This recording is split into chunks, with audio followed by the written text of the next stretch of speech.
Power.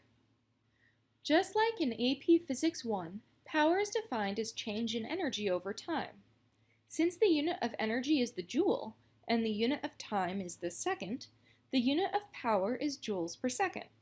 In honor of James Watt, who made critical contributions in developing efficient steam engines, the unit of power is known as a watt. We use the same units for electrical power as mechanical power. Let's consider the scenario of a water wheel as shown to the right. The water at the top has gravitational potential energy and kinetic energy. As the water falls, it loses gravitational potential energy and the wheel gets turned, doing work. When the water falls to the bottom, it is now moving slower, having done work. Electric circuits are similar. A charge falls from high voltage to low voltage. In the process of falling, energy may be used to light a light bulb, run a motor, etc. Let's derive our first equation for electrical power using the equations from the AP Physics equation sheet. So power is defined as change in energy per time.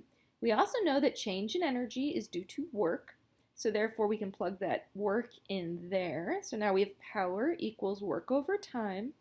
We also know the work required to move a charge between locations of different voltage is Q times delta V. So we can plug that in for W here. Continuing on the next slide. All right, so here's where we're starting from the last slide. We know that Q over T is equal to current. So therefore, we have our first equation for power. Power equals current times voltage. So what happens if the current is increased? What happens if the voltage is decreased? As either current or voltage increases, so does power. As current or voltage decreases, so does power. They are directly proportional. P equals IV is the equation for power on the AP Physics 2 equation sheet. However, you can derive two other equations for power by using Ohm's law. So you can combine these two equations to get two other equations. So for example, let's say you don't have current, but you're given voltage and resistance. You can plug V over R in for I, and you get V squared over R. Or let's say you don't have voltage. Well, I times R is voltage, so you can replace this right here, and you get power equals I squared times R.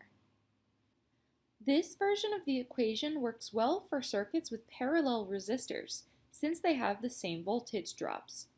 This version of the equation works well for circuits with series resistors, since they have the same current. One place where you tend to see electrical power is when determining the relative brightness of different light bulbs in a circuit. Brightness is directly related to power. The greater the power, the brighter the light bulb. First, we will practice calculating the power dissipated by different circuit elements. Then we will apply these skills to light bulb comparison problems. What is the power consumption of a light bulb that draws a current of 0.5 amps when connected across a 120 volt power supply? Alright, so our givens, we have current and voltage.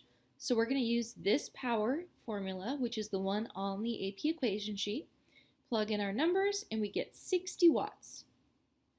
A toy car's electric motor has a resistance of 17 ohms. Find the power delivered to it by a 6-volt battery. In this problem, we're given resistance and voltage. So we're going to use our power equation that says V squared over R. Here is how you derive it, as shown earlier. And so plug your numbers in and we get 2.4 watts. A 4.5 amp electric current flows through an electric oven with a resistance of 20 ohms. What is the power dissipated in the oven? Our givens in this problem are resistance and current, so we're going to use this version of power. Power equals I squared R. Plug in our numbers and we get 405 watts. How much power is used by R1? We need two of the following to find power: resistance voltage, or current. We're given the resistance of R1, 5 ohms. Let's calculate the current going through the entire circuit, since there's only one path, so all of the current goes through R1. First, we need the equivalent resistance of the entire circuit, which is 5 plus 7, 12 ohms. The voltage from the battery is 9 volts. Therefore, using Ohm's law, we know the current going through the circuit is 0.75 amps. If we combine the power equation with Ohm's law, we get this version of the power equation that includes current and resistance and not voltage. Then we plug in our numbers and we get 2.8 watts. How much power is used by R2? Since there's only one path for current to take, all of the current goes through both resistors. The only difference is that R2 is 7 ohms instead of 5 ohms. We already calculated that the current in this circuit was 0.75 amps. So therefore we can use this equation, plug in a 7 here instead of a 5, and we get 3.94 watts. R1 only uses 2.8 watts, while R2 uses 3.94 watts. More resistance with the same current results in greater power. Could we have used voltage drops across each resistor to solve for power? Yes. Just be careful to use the voltage drop for each resistor. Since the resistors are in series, the 7 ohm resistor will have a larger voltage drop than the 5 ohm resistor. So first, you would use Ohm's law to figure out the voltage drop across each resistor.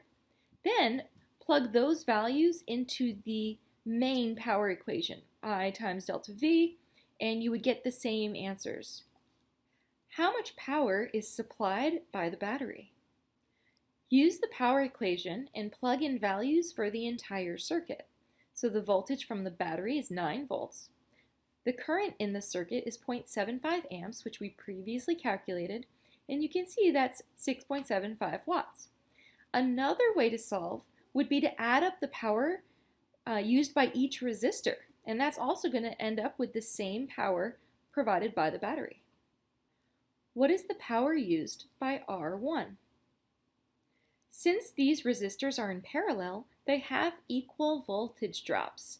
So each voltage drop here will be 16 volts. Since every charge is going to leave the battery with 16 volts of energy, they're going to use them up either here or in the bottom path. So the voltage drop everywhere is 16 volts.